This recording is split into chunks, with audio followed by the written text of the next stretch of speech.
Good morning. Welcome to today. It's 4:51 a.m. Behold the dawn. Look at this beautiful rising day. Over yonder, the full moon, and obscured by clouds, will be the planet Venus somewhere among the cloud, behind the clouds of the horizon. Good morning. Haha.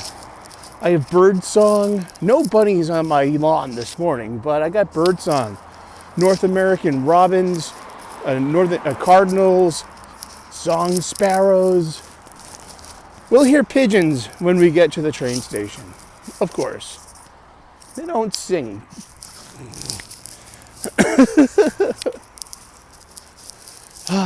Good morning. Welcome to Live and Learn, the morning gratitude show, where we start off our day with a little bit of patriotism, a healthy dose of gratitude, a change of your perspective,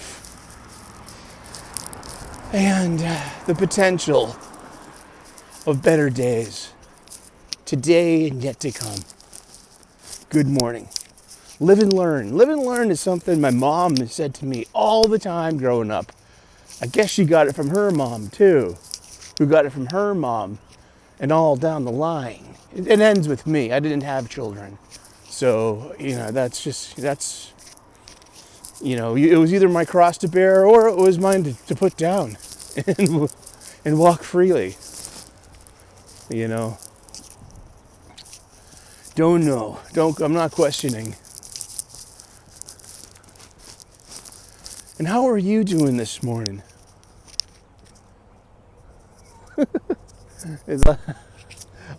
We haven't hit the 5-minute mark yet. I shouldn't use cuss words. You gotta hey, play by the rules.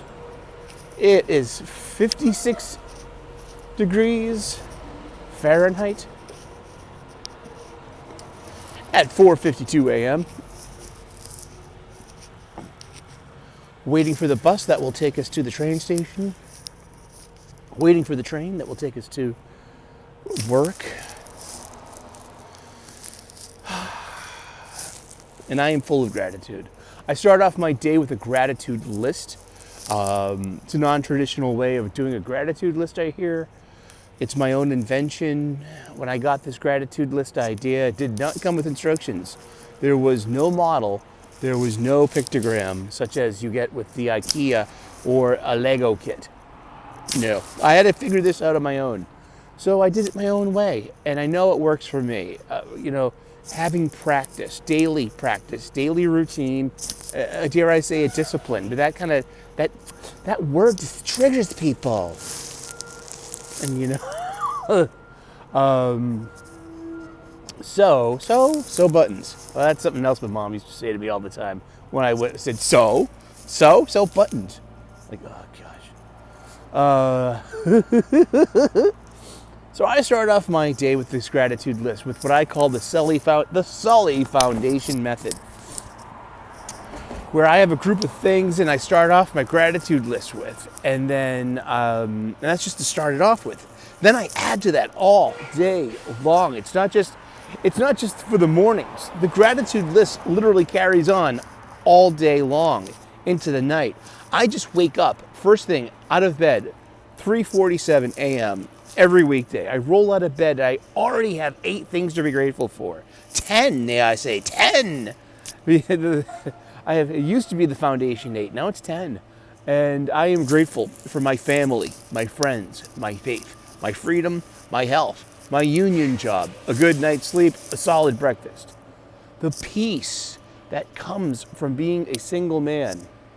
And also my sobriety for what it's worth and what it is. Wins and losses, peaks and valleys, victories and defeats. I'm not completely sober, but I know my sobriety is a big concern of mine, and it's a big factor in my health, my mental health, and especially my physical well-being going forward. I'm a middle-aged man.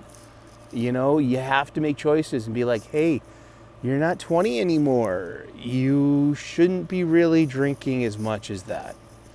you know, and it's something that has my attention. It's something that has my action as well too, and that's my foundation method. So I roll out of bed. I already have 10 things to be grateful for. I just keep adding to it. It's Tuesday. You know, I'm grateful for Jim Werner, a buddy of mine that I've met through Wes at Thinking Critical. And he's a comic book reviewer. And for over 2 years now, he's been enabling me with review copies because I report to him in a way. I give him my reviews. And so therefore, you know, it's like these aren't technically pirated comics. No, there's an assignment from me. My payment is, here comes the bus, is access to free comics, which is great. Oh, and there is Venus. Venus, we have achieved Venus. We have a naked eye sky. Ladies and gentlemen, we have Venus. Bus, bus, bus! Bus, bus, bus. That's right, bus. Love the bus. Get on the bus. Good morning. Awesome.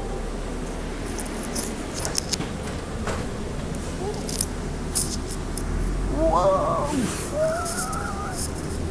Cool. There's Venus. The clouds pass, and all of a sudden we are basked in the glory of Venus. The morning star.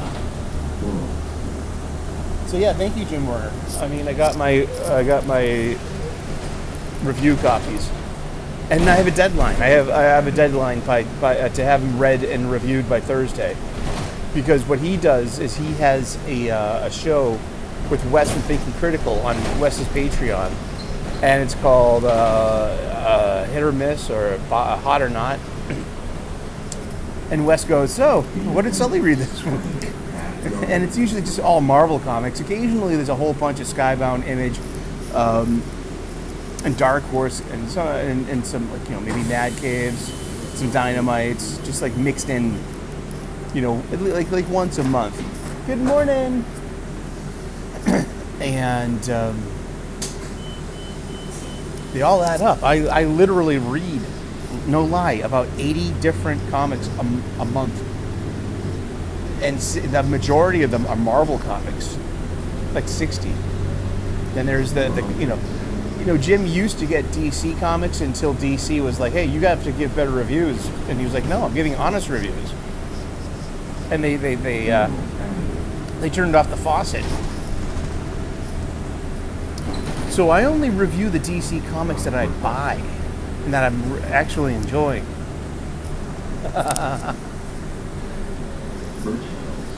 Here we go.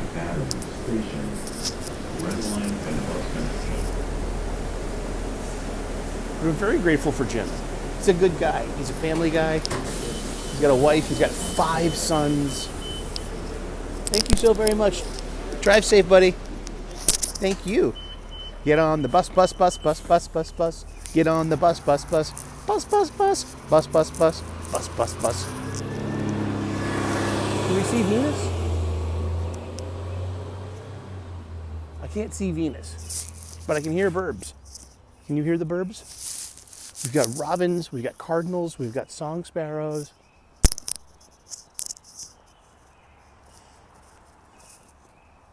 The enchanting sound of birdsong. First thing in the morning. No bunnies. You'll have to do without the bunnies this morning. So yeah, I'm grateful and blessed to be part of a reviewer culture that, you know, I'm pretty darn educated when it comes to comic books themselves, the art form, the medium itself, publication, the periodical publication industry, paperweight, offset printing, digital print, you know, digital effects. You know, there's a whole legacy behind your common everyday magazine. In comic books, they're a union of art and words You know, it's like a good band. You have a lead singer, you have a guitarist, a rhythm guitarist, a bassist, maybe a keyboardist, and a drummer. So you have your writer, your penciler, your inker, your colorist, your letterer, your editor, you know, the whole team, usually behind a comic book. It's a cooperative thing. It's an artistic collaboration. There's we'll be there in a couple of minutes. That's our platform.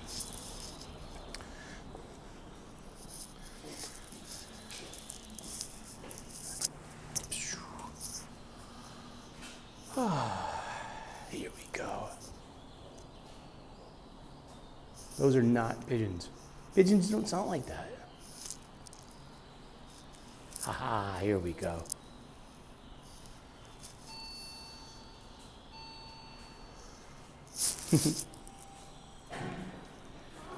After you. People are like, what's up with that Band-Aid on your ear? And I'm like, that's none of your business. No, I got my ear pierced. No, I didn't. I got my ear pierced when I was 13. I got this, so this ear piercing I got 40 years ago. And it was my second one. I got one here when I was 13. I got one here when I was 16. So that one, it's less than 40, yeah, sure. First one's 40 years old. But the second one, I had to keep taking in and out while it was healing because I was in high school.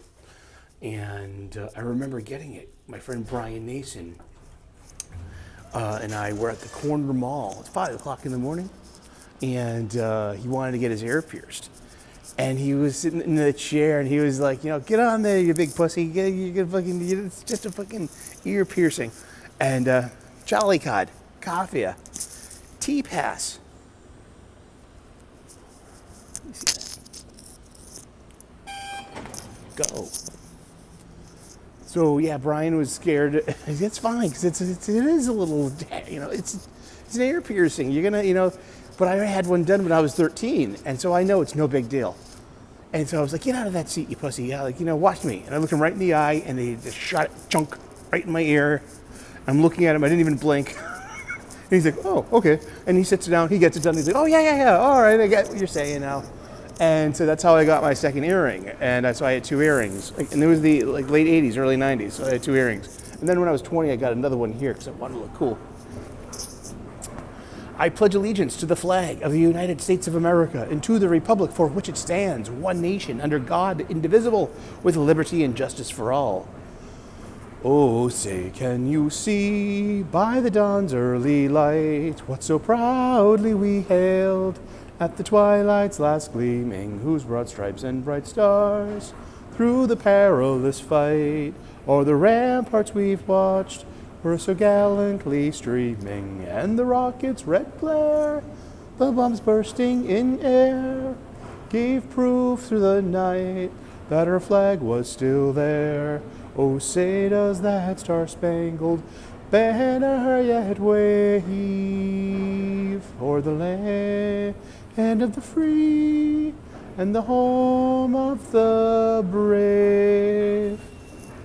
Let's get it on. All right.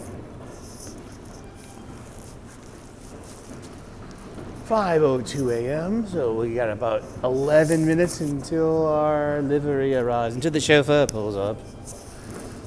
Let's go grab some pine. Let's go get a seat. Let's go rest our feet.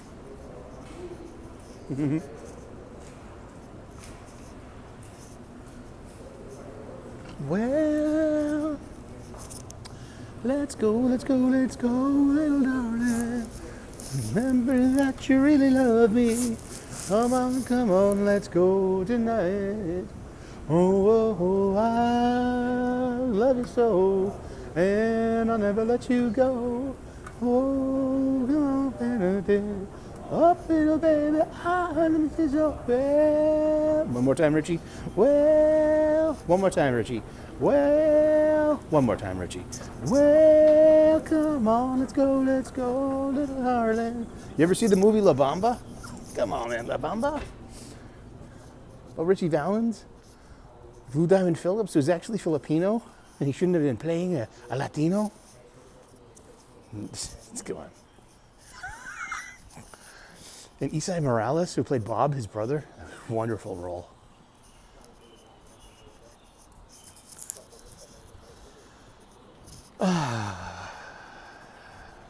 It's a Tuesday morning. The sky is a wonderful shade of purple, rising into the sunlight.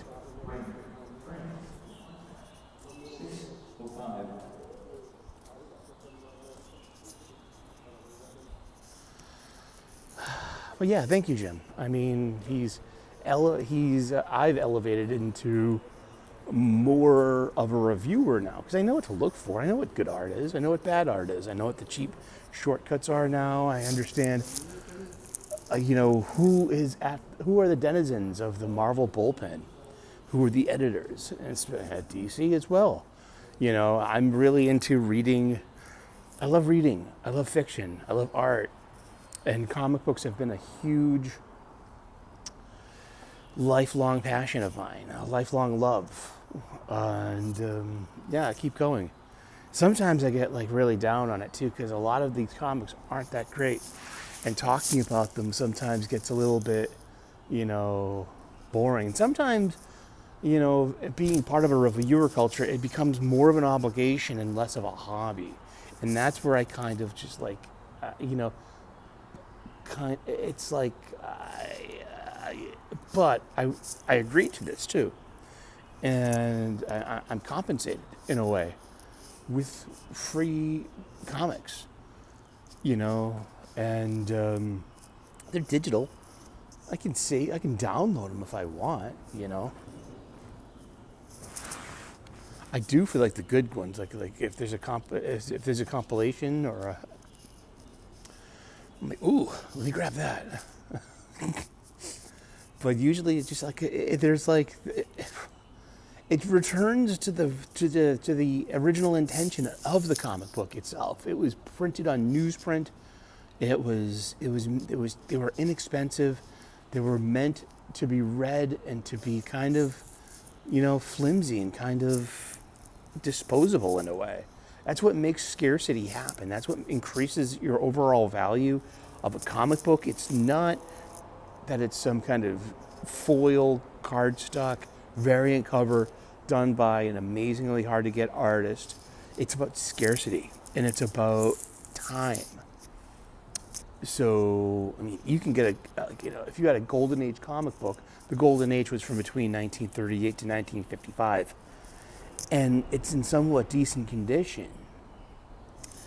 Just for the sheer fact that it's so old.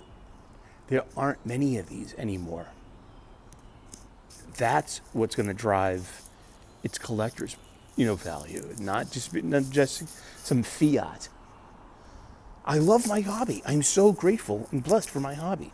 I should be doing this tomorrow on New Comic Book Day, but no, this is unscripted, unfiltered, unrehearsed, and well intended. And so I love comics. And I want to turn you into a comic book reader. I would like to turn you onto a comic book. There is a book out there for you. There's a book out there for everyone. In a way, whether it be manga, which is the Japanese word for comic book, a manga is it's the medium, it's the art itself. They call the artist a mangaka.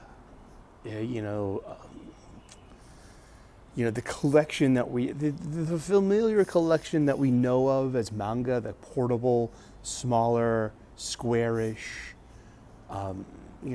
collection of the individual episodes. That's called a tankobon. And but originally these are published in an anthology serialized format in a bigger publication known as, usually, the Shonen Jump. That's probably one of the big examples of it. They have a huge paid circulation. Paid circulation is actually the number that everyone is looking for. It doesn't matter how many copies you printed. It doesn't matter how many copies were shipped. What about the sales at the register? Not just how many sold. to actual people, customers, readers. Yeah.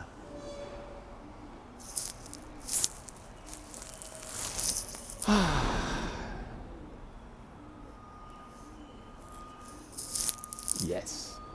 Superhero stories. I'm grateful for Batman. I'm grateful that I grew out of Batman and became more of a Superman fan. I'm grateful for Spider-Man. I'm grateful for Wonder Woman. I'm grateful for Susan Storm, aka Susan Richards, aka the Invisible Woman of the Fantastic Four. You know, I'm grateful for Storm, Aurora Monroe of the X-Men. She was my favorite X-Men growing up. She was the one I identified with. Here it is, 1981, 1982, and I'm 9, 10 years old. 8, 9, 10 years old, and I'm reading X-Men. They were 50 cents. 2 bits is a quarter. Hey, why don't you keep your shit to yourself? Why do you have to yell at me first thing in the morning? And how are you trying to... Whoa, hey, woozle wuzzle. But she's Storm. She's from Africa. She's black. She's not African American. She's African. She controls the weather. That's the garbage truck attending to the dumpster bins. So buttons. But I associated with Storm. I identified with Storm. Here I am, a white Irish kid from South Boston, Massachusetts, the projects. The complete opposite of a girl who grew up in Africa, you know, in the Serengeti, or a lot of it. I think she grew up in Cairo too, and she was a street, hoodlum, pickpocket. But she had crippling claustrophobia, and that was a part of it. That was like one of her character's weaknesses. Characters used to have weaknesses and kryptonites and things. And Storm's was crippling claustrophobia. And I had asthma growing up. And so I identified with her. Like, she had this condition that against her will and control could take her out of the game, just like me. And now we have these modern notions of oh no, only, of segregation. That doesn't work for the imaginative. That works for people with no imagination.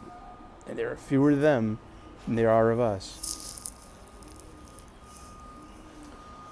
I don't have answers. All I have are more questions. But I am grateful. I'm grateful for Storm, for the X-Men. I'm grateful for my imagination.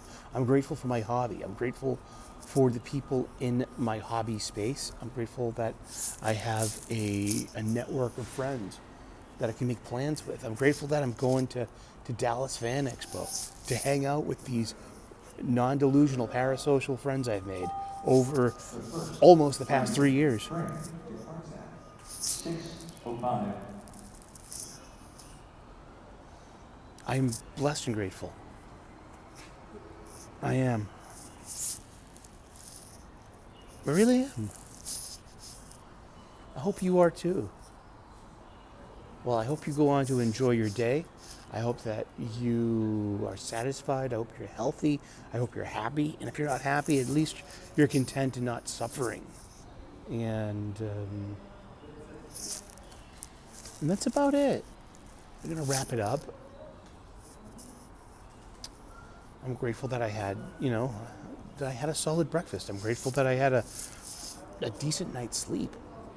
I was so tired yesterday. I laid down right at 6 o'clock.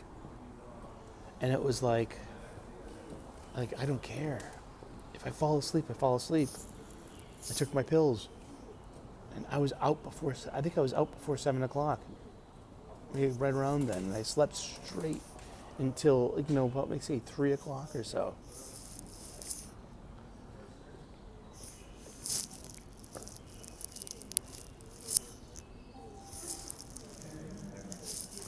That was great,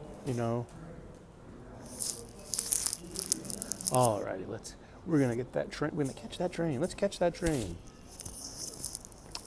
and then we'll get to work. But thank you, everyone, out there in TV land, out there in YouTube. Subscribe, please. If you haven't subscribed already, smash that like button, hit those notifications, leave a comment, subscribe. All of these things help the algorithm. Mind the yellow platform line, please. Help the algorithm suggest our little program to someone that might need to hear something about being grateful and using a gratitude list and how it can improve your daily life. Here comes the train. All right. Awesome. All right, ladies and gentlemen, everyone in between in the grand spectrum of humanity, have a great day. God bless. Namaste. Good luck. See you tomorrow.